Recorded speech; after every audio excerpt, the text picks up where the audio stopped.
ribuan para Romusa yang masih hidup, mereka itu dibiarkan aja tanpa arah. Jadi mereka itu dibebaskan, disuruh pergi kemana aja gitu loh. Masyarakat sekitar teman-teman sangat percaya kalau arwah-arwah para Romusa yang sudah meninggal, arwah mereka itu nggak tenang. Misteri, sejarah, mitologi, peristiwa, horor. Assalamualaikum warahmatullahi wabarakatuh. Hai, ketemu lagi nih dengan channel aku. Terima kasih ya, kalian sudah klik video ini. Semoga kalian semua diberi kesehatan ya, dan diberikan kelancaran dalam setiap urusan kalian. Di video kali ini teman-teman, aku akan membahas fakta lengkap mawar hitam di Jembatan Cangar pada masa lalu, dan sejarah Romusa saat pembangunan Jembatan Cangar. Aku juga akan membahas tempat menyimpan sejarah yang paling kelam dan paling misteri, paling pekat di Jawa Timur, yaitu Jembatan Cangar. Kita akan mengupas habis, mulai dari pembangunan Jembatan Cangar, dari sejarah kelamnya, dari peninggalan sejarah yang masih bisa kita lihat sampai sekarang, dan apa yang terjadi setelah Jepang kalah dari perang, dan dampaknya bagi masyarakat, bagi Romusa itu sendiri, bahkan dari keluarga Romusa. Nah, kalian penasaran dengan ceritanya? Simak cerita aku sampai habis ya.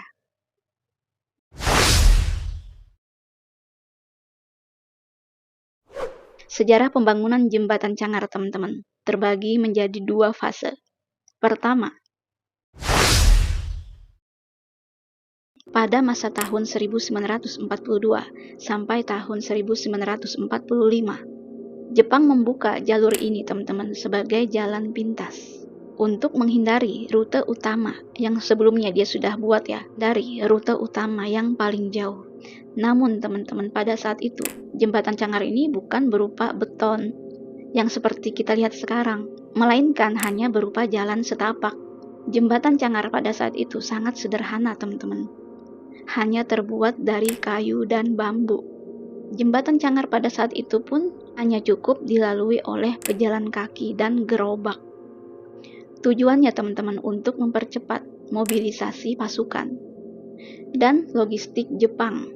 Pembangunan awal Jembatan Cangar itu teman-teman memakai tenaga kerja orang lokal. Ya, dan mereka dikerjakan paksa. Mereka adalah Romusa.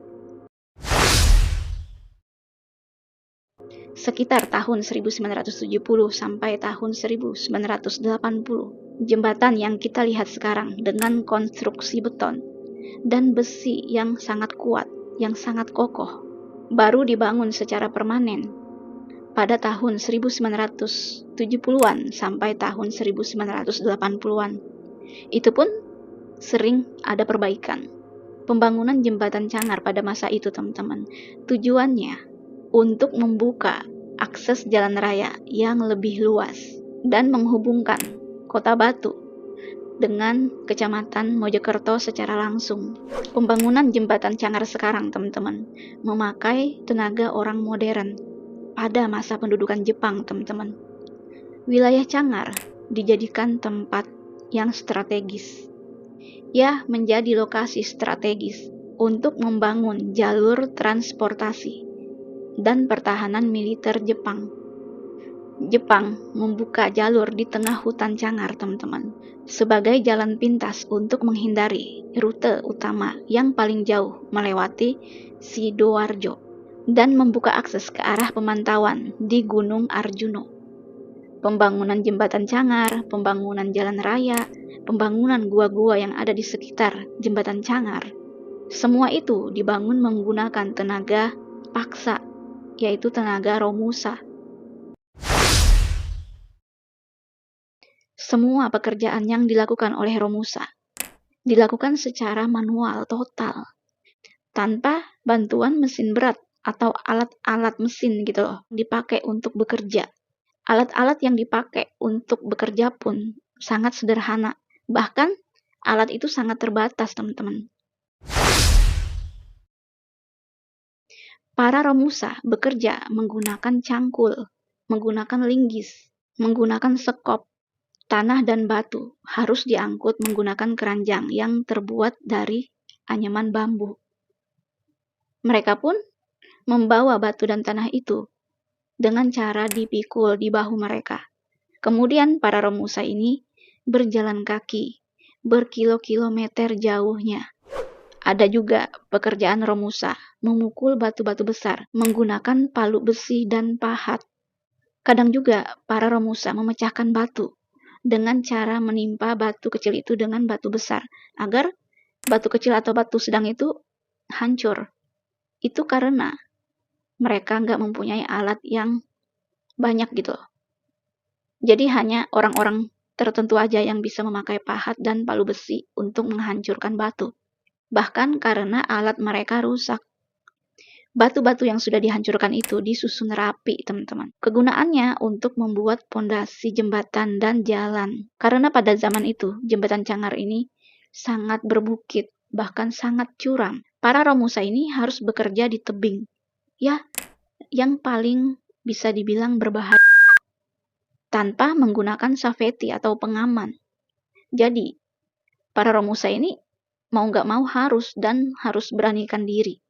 Para Romusa juga teman-teman mengangkut kayu-kayu yang besar untuk tiang jembatan Cangar. Dan kayu-kayu itu diseret beramai-ramai dan digotong beramai-ramai. Mereka semua teman-teman membawa kayu besar itu dengan cara berjalan kaki melalui setapak yang sangat kecil dan sempit. Dan itu pun sangat sulit teman-teman. Mereka harus berganti-gantian karena kayu itu begitu sangat besar dan berat. Kayu itu adalah kayu ulin teman-teman. Para Romusa teman-teman membuat gua-gua dengan cara menggali dinding bukit secara horizontal menggunakan linggis, menggunakan pahat, menggunakan cangkul, dan menggunakan palu. Gua-gua dibuat untuk benteng pertahanan, sebagai gudang senjata atau tempat perlindungan. Proses pembuatan gua dan terowongan itu, teman-teman, sangat berisiko tinggi karena sering terjadinya longsor dan runtuhnya bebatuan, sampai-sampai menimpa Romusa. Semua bentuk ukuran gua-gua atau terowongan yang dibuat Romusa hanya berdasarkan perintah lisan dari perwira Jepang. Jadi hanya kira-kira aja gitu loh. Mereka memerintahkan secara langsung, ngomong secara langsung kepada para Romusa. Kehidupan para Romusa pada zaman itu sangat menyedihkan, teman-teman. Dan penuh penderitaan. Sebelum mereka bekerja menjadi Romusa, mereka itu diangkut secara paksa. Bahkan mereka juga diambil secara baik-baik di rumah atau di desa-desa mereka. Bahkan mereka juga ditawarkan dengan upah yang lumayan. Sehingga para orang-orang di desa ini, mereka itu mau gitu loh, dan siap untuk bekerja. Mereka pun dijanjikan sebagai pahlawan rakyat Indonesia. Ya, mereka juga dijuluki sebagai pahlawan rakyat karena mau membangun jembatan dan lain-lainnya demi orang-orang Indonesia juga. Nah, dari situlah orang-orang ini mau, dan ada juga yang menawarkan diri karena ingin mau dibilang sebagai pahlawan rakyat. Para Romusa teman-teman bekerja dari terbitnya matahari sampai terbenamnya matahari. Jam kerjanya pun sering ditambah teman-teman. Ya bisa dibilang mereka itu lembur. Dan pulangnya itu kadang jam 8, kadang jam 10 malam. Ya pokoknya dirasa sudah larut malam itu mereka berhenti bekerja. Itu pun mereka dijanjiin dengan upah tambahan yang lumayan lah. Sehingga mereka itu mau. Walaupun sebenarnya mereka itu capek dan butuh istirahat. Pada malam hari saat Romusa bekerja, mereka pun menggunakan penerangan dari obor. Jam kerja mereka itu teman-teman totalnya itu bisa mencapai 12 sampai 16 jam. Itu pun setiap hari tanpa istirahat yang cukup. Jatah makanan para Romusa itu pun sangat sedikit teman-teman, nggak sesuai dengan tenaga mereka keluarkan gitu loh. Dan nggak ada nilai gizinya. Kebanyakan mereka memakan nasi bubur yang cair. Bukan kayak bubur gitu, kayak bubur Manado gitu, bukan. Tapi kayak nasi bubur yang dikasih air yang begitu banyak. Jadi mereka itu makan ya sekalian minum juga gitu loh. Karena pada saat itu makanan sangat terbatas, minuman pun dibilang hampir nggak ada gitu loh. Jadi mereka itu makan apa adanya yang telah diberikan oleh pihak militer tentara Jepang itu, daripada kelaparan dan sakit gitu loh. Jadi mereka mau nggak mau harus makan karena nggak ada pilihan. Itu pun makanan mereka teman-teman. Nasi yang encer dicampur dengan dedak atau singkong sebagai lauknya. Kadang juga teman-teman hanya nasi cair dan garam. Ya intinya mereka itu dipaksa bekerja keras tanpa upah, tanpa makanan bergizi, tanpa makanan yang cukup gitu loh. Dan tanpa perlindungan yang layak di bawah tekanan Jepang. Banyak banget teman-teman para Romusa pada saat membangun jembatan dan sekitarnya itu. Mereka itu meningsoy karena kelaparan, karena kelelahan, karena kurang gizi, belum lagi karena disiksai oleh tentara Jepang itu sendiri, dan belum lagi karena mereka disel tanpa diberikan apapun, bahkan dari pekerja Romusa itu sendiri. Selain itu mereka juga meningsoy karena penyakit, kayak penyakit malaria, disentri, karena lingkungan yang mereka tinggal itu sangat kotor. Sehingga mereka itu mengalami sakit kulit yang sangat luar biasa. Selain itu nggak ada juga air bersih. Mereka itu jarang mandi, teman-teman. Mereka pun kalau minum air putih harus ganti-gantian. Ibaratkan satu gelas itu untuk 5 orang. Belum lagi nggak ada juga fasilitas kesehatan dari para tentara Jepang. Jadi kalau Romusa ini sakit, mereka itu dibiarkan aja. Entah itu mereka sembuh sendiri atau mungkin mereka langsung meningsoy. Dari Romusa yang sudah meningsoy, teman-teman. Jaga sagat mereka itu dibuang begitu aja. Ada yang taruh di atas bukit. Dan jaga sagat para Romusa itu dibiarkan dengan sendirinya. Tanpa dikubur gitu loh. Tapi ada juga para Romusa yang sudah meningsoy. Mereka itu dikubur secara massal. Dikubur pun asal-asalan aja gitu, tanpa ada seperti kayak doa-doa seperti orang biasa gitu kan. Ini kayak menimbun sampah gitu loh. Para Romusa yang hidup pun hampir semuanya. Tubuhnya itu kurus kering dan tulangnya menonjol keluar. Para Romusa diperlakukan sangat kejam, tanpa ampun, tanpa belas kasihan dari tentara Jepang. Mereka dipukul-kugul, mereka ditegendaga, dicagam buguk, bahkan mereka juga disel. Ya, disel di ruang bawah tanah, yang begitu sempit, lembab, dan gelap. Bahkan tanpa diberikan makanan atau minuman. Dan mereka dikurung di sel bawah tanah dengan waktu yang cukup lama. Jadi kalau Romusa ada yang ditangkap lagi, mereka itu kadang dimasukkan di sel yang masih ada jasadnya. Ya, jasad orang-orang sebelumnya. Dan hal itu pun dianggap hal biasa. Kalau para Romusa ini ada yang melawan, ada yang kayak dilihat malas-malesan, melakukan kesalahan, atau dilihat beristirahat sebentar. Para Romusa juga dipanggil teman-teman dengan kata-kata yang sangat kasar. Mereka dianggap bukan kayak manusia gitu loh. Dianggap sebagai pekerja yang hina. Sebagai alat pekerja, dan mengatakan para pekerja itu adalah hewan. Pada masa penjajahan Jepang itu teman-teman, hidup dan mati para Romusa di tangan Jepang, dan itu pun kalau para Romusa sudah nggak kuat atau sudah sakit parah. Tentara Jepang juga sering membiarkan para Romusa itu metong secara perlahan-lahan dengan sendirinya. Yang sudah sekarat karena sakit itu, mereka tuh dibun-bun agar nggak terbebani gitu loh. Saat perang berlangsung, para Romusa masih bekerja teman-teman. Ya pada saat itu perang semakin memanas. Jepang pun semakin mendesak para Romusa ini bekerja semakin cepat lagi. Dan pekerjaan mereka itu diperberat.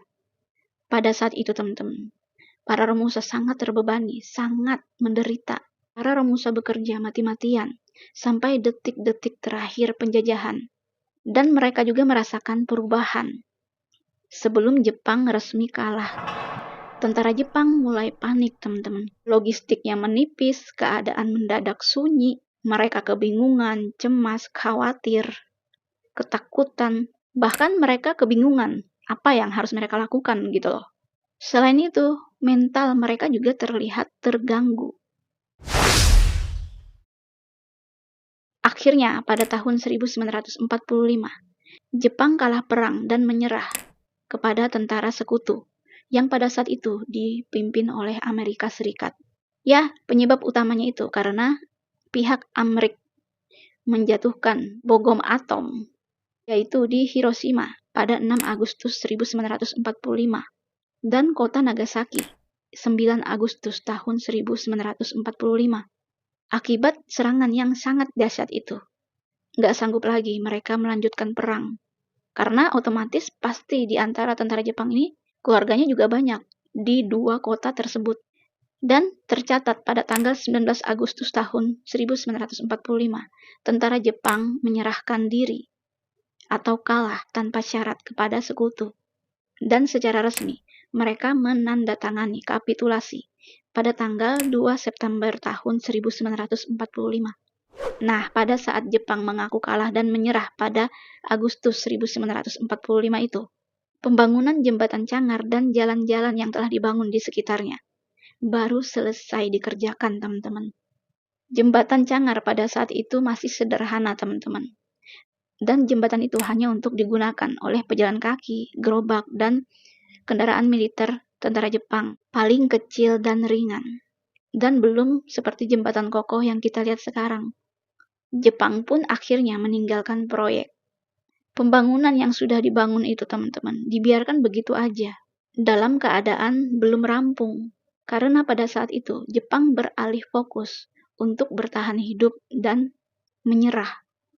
Jembatan Cangar itu, teman-teman, beberapa kali diperbaiki dan menjadikan jembatan itu menjadi jembatan permanen. Jembatan itu dilebarin, dibuat kokoh dari besi baja sekitar tahun 1970 sampai tahun 1980-an. Itu pun oleh pemerintah Indonesia untuk kebutuhan umum. Ribuan para Romusa yang masih hidup, mereka itu dibiarkan aja tanpa arah. Jadi mereka itu dibebaskan, disuruh pergi kemana aja gitu loh. Mereka nggak diawasi lagi dengan ketat. Para Romusa ini kebingungan karena nggak ada makanan yang untuk dimakan. Walaupun sudah nggak kerja lagi, mereka itu bingung banget gitu loh untuk melanjutkan hidup mereka. Sehingga timbullah kekacauan dan penelantaran. Apalagi para Romusa pada saat itu juga banyak yang sakit. Area Cangar, teman-teman, menjadi tempat yang menyeramkan. Menjadi sangat sepi, sunyi, gelap, dan dianggap angker karena bau bangkai dan kenangan kekejaman yang masih sangat segar. Para Romusa, teman-teman, bisa pulang, tapi nggak mudah. Bahkan nggak semua Romusa berhasil pulang ke rumah keluarganya. Saat Jepang kalah, mereka itu nggak lagi dipaksa bekerja. Mereka juga nggak dapat upah. Pokoknya mereka itu ditinggalkan begitu aja. Jadi para Romusa ini bebas melakukan apa aja gitu loh, dan pergi kemana aja. Itu terserah gitu. Banyak para Romusa berjalan kaki berbulan-bulan, bahkan berpuluh-puluh kilometer, hanya untuk kembali ke desa asal mereka. Kondisi tubuh mereka, teman-teman, sudah sangat lemah. Sudah sangat kurus kering. Mereka juga sakit-sakitan. Bahkan mereka nggak mempunyai bekal apa-apa. Banyak juga para Romusa yang pergi ya. Mereka itu meningsoi di tengah jalan karena kelaparan, karena fisik mereka itu sudah nggak kuat. Belum lagi karena kelelahan ekstrim. Jadi mereka meningsoi sebelum kembali pulang ke rumah keluarga mereka. Ada juga teman-teman, sebagian Romusa, mereka memilih tinggal. Karena mereka nggak mempunyai keluarga lagi. Jadi mereka ya sebatang kara. Ada juga para Romusa ini kehilangan ingatan, terganggu mentalnya. Ya, bisa dibilang ODGJ gitu, sehingga mereka itu lupa jalan pulang. Pemerintah saat itu, saat proklamasi kemerdekaan, sedang sibuk mempertahankan kemerdekaan. Sehingga bantuan untuk para ex-Romusa ini terbatas atau sangat minim. Belanda dan pihak sekutu pun membantu para Romusa untuk pulang ke rumah mereka. Itu pun mereka harus didata, teman-teman. Bahkan itu pun butuh waktu bertahun-tahun, gak langsung dipulangkan gitu aja. Karena identitas mereka seringkali nggak ketahuan gitu loh, nggak dikenali, bahkan nggak tercatat. Sehingga yang benar-benar nggak ada kartu identitasnya. Mereka benar-benar nggak bisa pulang ke rumah mereka. Bagi para Romusa yang berhasil selamat dan pulang, mereka memiliki trauma yang mendalam, fisik yang hancur, tubuh yang kurus kering, dan kulit menempel ke tulang. Banyak para Romusa yang hidup itu cacat permanen karena tertimpa batu saat mereka bekerja di tempat ketinggian seperti bukit atau tebing gitu loh. Dan mereka juga terpeleset dari sana. Belum lagi mereka mendapatkan hukuman dari tentara Jepang dan bekasnya itu nggak hilang. Para Romusa juga mengidap penyakit asma, rematik, dan gangguan pencernaan, sehingga menjadi penyakit turunan yang mengganggu seumur hidup. Para Romusa juga, teman-teman, menjadi trauma psikologis yang nggak mudah sembuh. Mereka sering mimpi buruk dan takut bertemu orang Jepang, sulit bercerita, dan selalu merasa sakit hati. Gua-gua yang dibangun oleh tenaga Romusa dibiarkan begitu aja, teman-teman. Ya, ditinggalkan kosong. Dulunya gua-gua itu dijadikan tempat menaruh senjata atau tempat persembunyian. Konon di dalam gua yang dekat dengan jembatan Cangar itu, teman-teman, ada harta rampasan yang dilakukan oleh tentara Jepang kepada rakyat lokal Indonesia. Dan gua itu menjadi tempat yang sangat gelap, yang sangat lembab, bahkan terlihat sangat angker. Kawasan hutan Cangar menjadi mencekam pada saat itu, teman-teman. Ya, gelap dan sunyi. Gak ada penerangan listrik. Yang ada hanya penerangan dari bulan atau obor yang tembus dari celah pepohonan. Suasana di area jembatan Cangar dan sekitarnya menjadi sangat suram karena bau amis darah dan bau bangkai yang masih tercium di beberapa titik. Ya, berbagai macam aroma itu sangat mengganggu. Warga sekitar pada saat itu, teman-teman, sangat takut untuk mendekati area itu. Apalagi saat senja hari. Masyarakat sekitar, teman-teman, sangat percaya kalau arwah-arwah para Romusa yang sudah meninggal dan dibuang sembarangan, bahkan dikubur asal-asalan, arwah mereka itu nggak tenang dan masih bergentayangan, bahkan menjadi penghuni jembatan Cangar dan area sekitar hutan Cangar.